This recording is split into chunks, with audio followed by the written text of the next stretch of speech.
Hey guys, welcome back to the channel with more Full Metal Alchemist Brotherhood. This is episode 9. And yeah, last time Al is having an existential crisis because of 66. Barry, the butcher, got in his head, told him that he's not a real person, that Ed implanted those memories onto him when he created him. His memories as his brother are all made up. Winry and grandmother Rockbell are both just pretending. I'm just like, don't buy that, Al, but it seems to have definitely gotten to him. Ed, in the meantime, almost lost to Slicer, or the pair of them, 48. Was barely able to beat them, and then Lust and Envy came along to murder them and destroy any evidence of the fifth laboratory, or destroy the fifth laboratory, so he couldn't find any evidence on the Philosopher's Stone. So yeah, we don't know where this story is going to go from here. It'll be interesting to see if that uncertainty of Al's plays a role into this episode at all, or if it'll just like simmer under the surface for a little longer. Ed's arm is messed up. Maybe do they have to go back to Winry again? That'd be really funny. So at the end of last episode, I thought it was just because it was made from the wrong material. She said it was a little weaker or something, but then I remembered there's actually a little screw that she forgot to put in, which I feel like she should have contacted him about that. But anyway, guys, I'm excited to continue this. If you want to watch the full reaction, you can check out Patreon in the link in the description below. But yeah, let's get started. We do apologize in advance for this!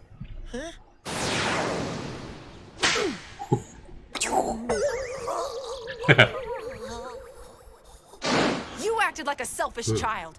You only escaped with your life because you were lucky. You don't have to do everything all on your own, you know. You can lean on other people. Aww. That's all!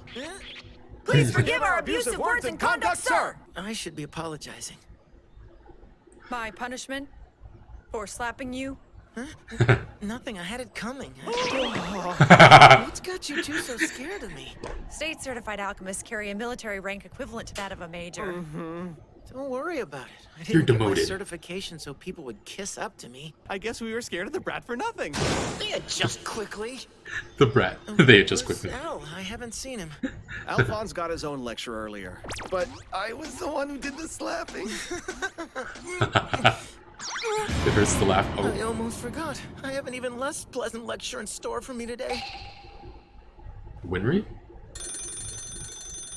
Winry! I hate to ask you, but do you think you could make a service call out to His Central feet don't for touch me? the ground. Service call. Oh, nice. Yeah, my right arm's messed up again. I can move the fingers, but that's about it. I can't lift the arm at all. Yeah. I was in a really rough fight. You did it again, moron! How could you treat my precious automail like that, alchemy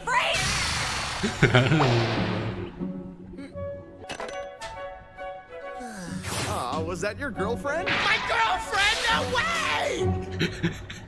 Hey, it's nothing to Blood. be embarrassed about. When I was your age, I had a different girlfriend every week. Sure. What are you doing? Rosh. Sitting there in the dark by yourself? Are you sure you're not a puppet created by your so-called brother? You're gonna listen to a serial killer?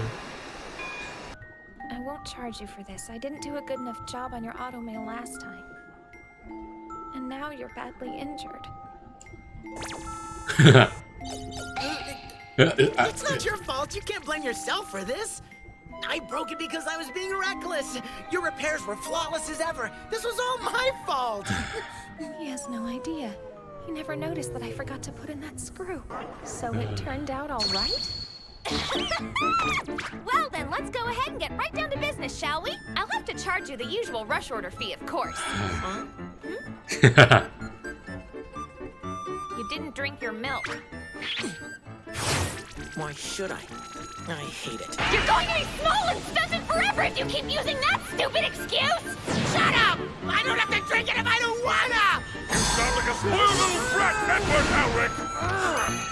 Every growing boy needs his milk. Yeah, you want the girls to like you, don't you? Hal's been acting really weird lately.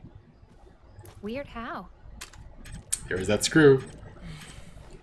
Just seems like something's been bothering him. Go talk to him. Are you sure you're not a puppet created by your so-called brother? Just accept it. You'll feel better. Yo, Ed, my boy! Is it true you brought a pretty blonde girl into your room to service you? She's my auto Technically, mechanic, yes. That's all, nothing more. Oh, I see. You've seduced your mechanic, have you? That isn't what I said at all. Were you Winry's even face. listening to me? Maze Hughes, I'm pleased to meet you, young lady. You too, I'm Winry Rockbell. But you and Al shouldn't need to be kept under guard for too much longer. Great. What you say? Hold on just a second. How much trouble have you gotten yourself into this time? Well, you see, it's... Well, it's nothing that concerns you. She's worried about you, man. I have to go and see if I can find some place to stay tonight. Come on. No need for that. Why don't you spend the night at my place? Really? Yes, of course. My wife and daughter will be delighted to have you. No, It's settled. Come on. Come on. Here, let me take that. God. Oh my gosh. Let's go. I'm gonna get dragged again. Happy birthday, Alicia! Aww. 3. She's 3. Today happens to be my darling little Alicia's birthday. Yummy birthday! That's exciting. How old are you now, Alicia? I'm 2. But there were 3 candles. No, I'm 3.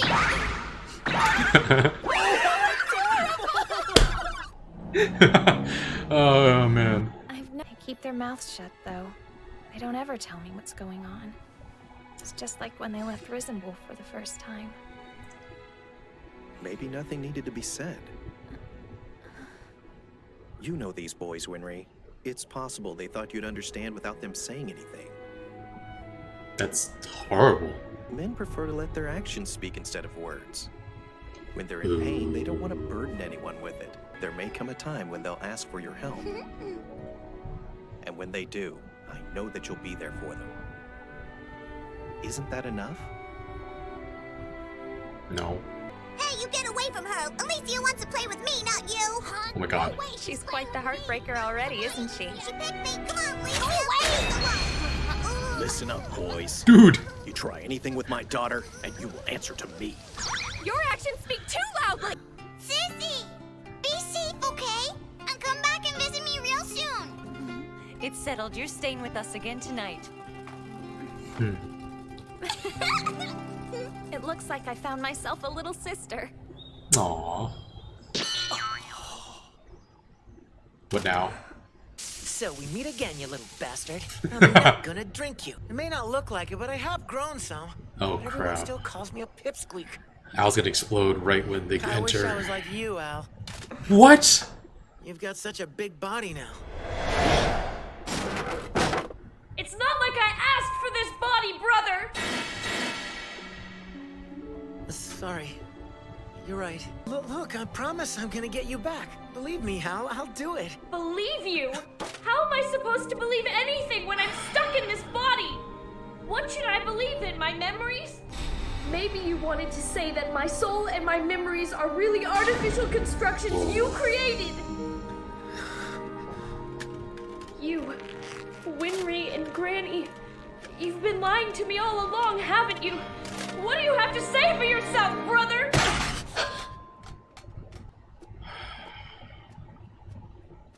Don't go.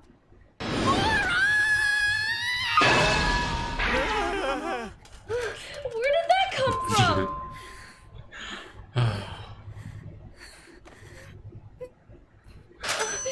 Winry?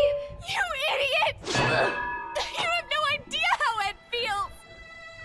He wants to know if you blame him for what happened to your body, Al! He's my little brother, and I'm supposed to protect him, and I did this. How could he ever forgive me? Al isn't the type of boy who would resent you for this. Just ask him, and I'm sure you'll see. No, I'm too afraid. I'm too scared of what he'll say. And then, you idiot! You said that! All the two of you have left is each other. Now, go get your brother! Start running! Right? something, Al? We haven't had a good fight in a while. I'm starting to get flabby. Oh, he wants to win this time. Never won before. Stop! Your wounds haven't healed enough for this!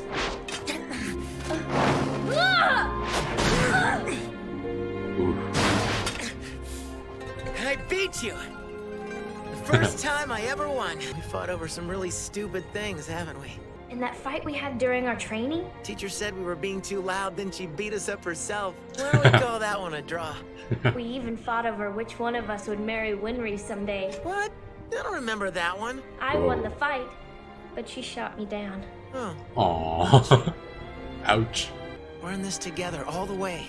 Don't forget that. We're gonna keep pushing forward.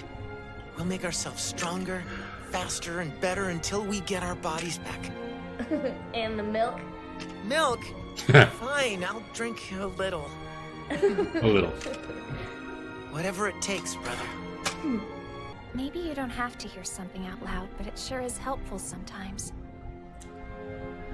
No, you gotta. Sometimes. Hey! You don't look like an Ishvalan. Who are you? Explodey Oh McGee. my, where are my manners? I should have introduced myself. I'm a state alchemist sent here by the military. I've been sent to exterminate this sector.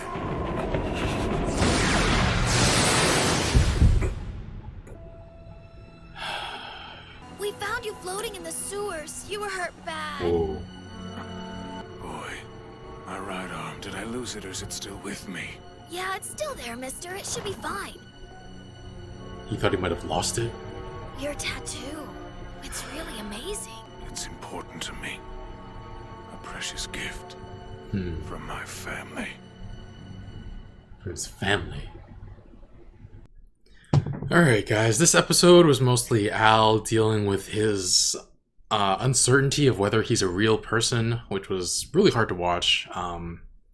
But yeah, back at the beginning of the episode, it was actually really nice of Ross and Brosh to go to Ed and Al and give them these like stern lectures and say that the boys can come to them for help, that they can trust them.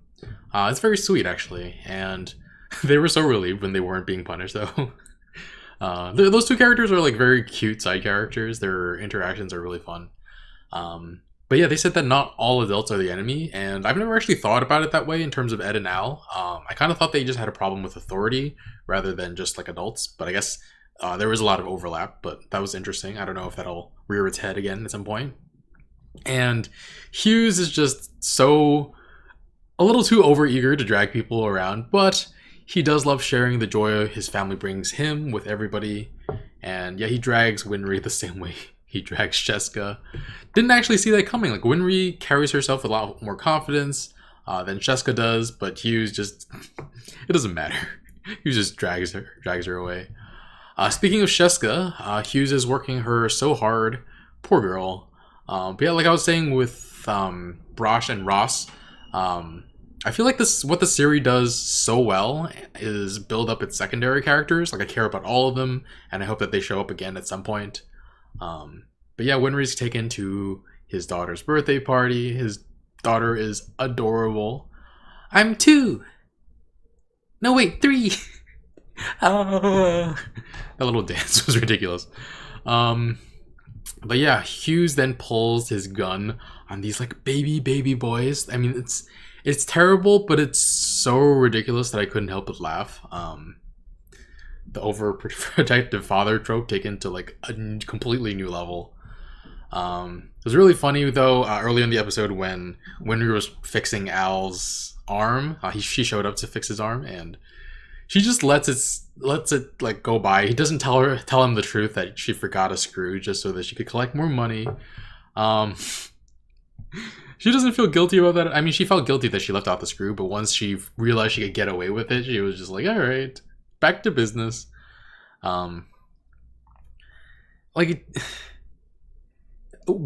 To be fair, like, it's not, no matter what, it's wrong that she did that, but like, to be fair, Ed isn't gonna miss any of that money. He doesn't really use it. He paid Sheska a lot as if it was nothing. And yeah, I feel like, I mean, she did obviously deserve to be paid. Winry deserved to be paid for her work there. but also maybe a refund for their previous work. I don't know. It's hard to say. But yeah, she just pretends like nothing happened. It was all like all his fault. I loved the moment when she started being like, "Oh, it's all my fault," and all the military people. I think it was Hugh. I think it was Brosh, Ross, and Major Armstrong. They all looked at Ed, and he felt their eyes on him, and he was like, "No, it wasn't your fault." So that was really funny. But yeah, Ed. The real thing he wanted to ask him a couple episodes ago was that he was afraid that Al blamed him for everything, and he couldn't build up the courage to ask him about it because, honestly, he probably blames himself for it. And I got on Al's case a little bit for believing Barry, the chopper, but I forget sometimes that Al is just a kid and that he hasn't had a chance to grow up. He lost his body when he was, I don't know, actually, I'm not entirely sure about the age, but he looked 10, 11. And I'm actually not sure because the way people grow up in human bodies is that their brain chemistry develops. But because he was put in a suit of armor, does his brain not grow? Does he not grow more mature? Like, does he grow mature with experience, but not through, like, brain chemistry? I don't know how all this works, because his soul has been divorced from his body. So he could literally, even though, like, years have passed, he could still be mentally just the same age as he was when his body disappeared.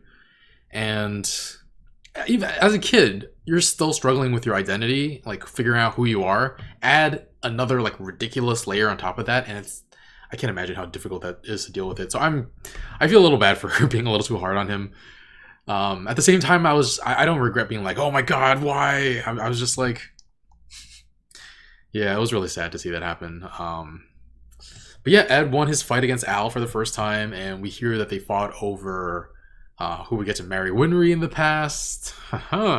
Ed doesn't remember it, he claims. Sure, buddy.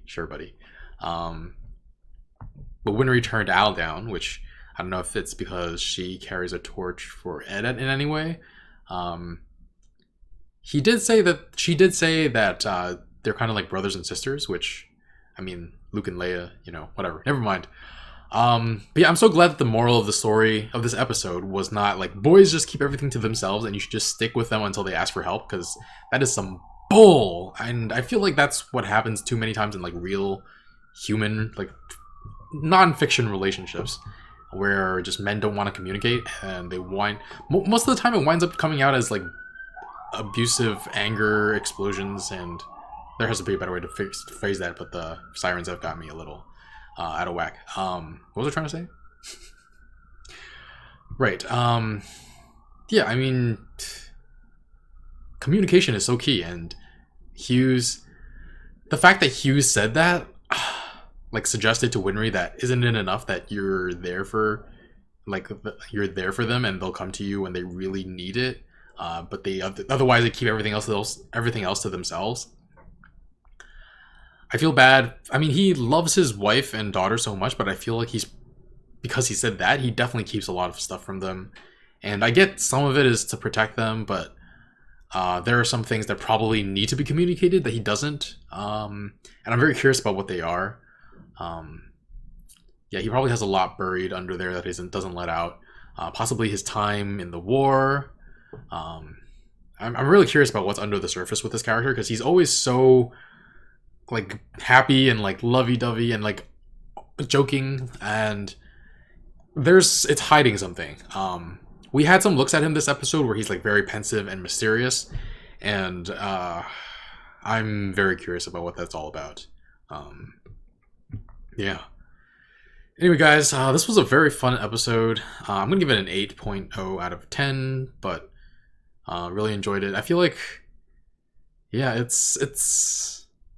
I feel like this show is just getting started. We're 1/8 through the show, a little bit more than 1/8 through the entire series, but yeah, I'm excited to continue. All right, guys, if you want to watch the full reaction, you can check out Patreon in the link in the description below. And yeah, thanks for watching, and I'll see you guys next time.